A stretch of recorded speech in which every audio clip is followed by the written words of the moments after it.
Salam, selamat pagi, saudara-saudara yang terkasih di dalam Tuhan kita Yesus Kristus. Pagi ini saya akan membacakan suatu bacaan dari Injil Matius, pasalnya yang ke-13, ayatnya yang ke-47 sampai dengan ayatnya yang ke-50. Demikian firman Tuhan tentang perumpamaan tentang pukat. Saya akan membacakannya bagi kita, ayatnya ke-47. Demikian pula hal kerajaan surga seumpama pukat yang dilabuhkan di laut, lalu mengumpulkan berbagai-bagai jenis ikan. Setelah penuh pukat itu pun diseret orang ke pantai. Lalu duduklah mereka dan mengumpulkan ikan yang baik ke dalam pasu, dan ikan yang tidak baik mereka buang. Demikianlah juga pada akhir zaman, malaikat-malaikat akan datang memisahkan orang jahat dari orang yang benar, lalu mencampakkan orang jahat ke dalam dapur api. Di sanalah akan terdapat ratapan dan kertakan gigi. Demikian firman Tuhan. Yang dikatakan berbahagia adalah setiap kita yang telah mendengarkan dan mau memelihara di dalam kehidupan kita. Bapak Mama yang terkasih di dalam Tuhan kita Yesus Kristus, judul bacaan kita tentang perumpamaan tentang pukat atau jala. Ya, Yesus menceritakan bahwa ada seorang nelayan, dia melemparkan jalahnya ke dalam danau, dan dia menunggu sampai ikannya penuh, lalu ditariknya lah jala itu ke daratan. Di situ dia duduk dan memilah ikan yang baik, lalu dia masukkan ke dalam pasunya untuk dibawa pulang. Tetapi ikan yang jelek tidak dibawa. Dia buang. Dia membuang berarti tidak berguna. Saudara-saudara yang terkasih di dalam Tuhan kita Yesus Kristus,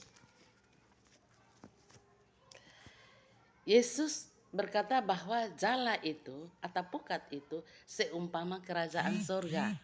Ya, jala itu seumpama kerajaan surga. Seperti jala si nelayan tadi, itu diumpamakan sebagai seperti kerajaan surga. Semua orang ingin pergi ke surga. Namun suatu hari nanti malaikat akan memilih siapa saja orang yang benar-benar mengasihi Allah dan siapa saja orang yang tidak mengasihi Allah. Siapa saja orang-orang yang mengasihi Allah, itulah dia yang memiliki atau dia yang masuk dalam kerajaan Allah. Saudara-saudara yang terkasih di dalam Tuhan kita Yesus Kristus, Yesus mengumpamakan jala atau pukat itu juga sebagai surga. Kita diberi kesempatan, ya, kita sebagai manusia diberi kesempatan untuk hidup bersiara di dalam dunia ini. Hidup ini adalah pilihan. Papa Mama dan saya, kita memilih kehidupan kita masing-masing. Kalau kita memilih jalan yang baik, tentu baik adanya. Tetapi kalau kita memilih jalan yang tidak baik atau kita melakukan kejahatan, maka kita sudah bisa mengerti tempat kita di mana. Semua orang berbondong-bondong untuk masuk dalam kerajaan surga. Kalau Bapak Mama dan saya ditanya bahwa memilih surga atau neraka, sudah otomatis saya menjawab memilih surga. Mungkin Bapak Mama juga akan menjawab memilih surga. Dalam firman Tuhan jelas dikatakan bahwa hanya orang-orang yang dipilih, yaitu mereka yang mengasihi Allah.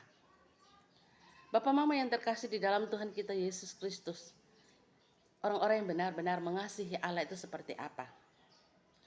Itu adalah orang-orang yang melakukan kehendak Allah. Kalau kita berjalan sampai tibalah kita di lampu merah, pasti kita akan berhenti karena kita harus mentaati rambu lalu lintas.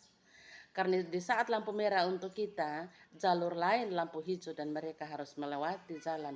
Kalau kita juga tidak mentaati rambu lalu lintas, kita langsung berangkat pasti ada ketabrakan. Ya, dalam Alkitab ada rambu lalu lintas, ada rambu-rambu 10 hukum. 10 hukum adalah rambu kita. Kita harus melakukan kehendak Tuhan, harus mengasihi Tuhan, harus menghormati orang tua, dan harus mengasihi sesama kita. Ya. Jadi yang orang-orang yang benar-benar mengasihi Allah itu yang memiliki kerajaan surga. Mengasihi Allah artinya kita berbuat baik, artinya kita melakukan apa yang Tuhan kehendaki. Dalam 10 hukum jangan mencuri, jangan berdusta, jangan mengucapkan saksi dusta, atau jangan berbohong. Itu dosa. Kekasih-kekasih Tuhan, pada bacaan kita ayatnya yang ke-49, saya akan membacakan ulang bagi kita. Demikianlah juga pada akhir zaman, malaikat-malaikat akan datang memisahkan orang jahat dari orang benar. Yang saya katakan bahwa kita bersiara, kita bebas melakukan atau memilih kehidupan kita. Tetapi pada akhir zaman, malaikat akan memilah siapa yang benar-benar mengasihi Allah, dia berhak masuk dalam kerajaan surga, dan siapa yang tidak benar-benar mengasihi Allah, dia akan masuk neraka.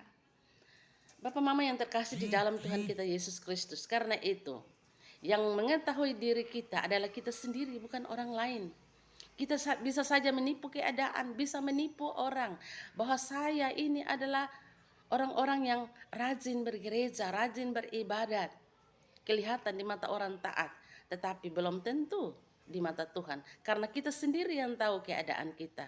Karena itu, mari kita merefleksi diri kita sendiri. Bicara apa yang kita buat apa yang kita bicara. Jangan kita bicara A lalu kita berbuat B. Koreksi diri, apakah saya benar-benar mengasihi Tuhan? Kalau saya sudah mengasihi Tuhan, berarti saya sudah tahu tempat saya ada di mana, di surga. Karena saya benar-benar mengasihi Tuhan, dan bukan hanya mengasihi Tuhan dengan kata-kata, tetapi mengasihi Tuhan dengan tindakan, tingkah laku yang benar, yang memuliakan Tuhan, yang menghormati orang tua, menyayangi orang tua, dan mengasihi sesama kita. Kasihilah diri kita sendiri seperti mengasihi. Kasihilah orang lain seperti mengasihi dirimu sendiri, yaitu diri kita sendiri. Tidak mungkin diri kita tidak mengasihi. Tuhan minta supaya kita juga mengasihi sesama kita atau orang lain seperti kita mengasihi diri kita sendiri.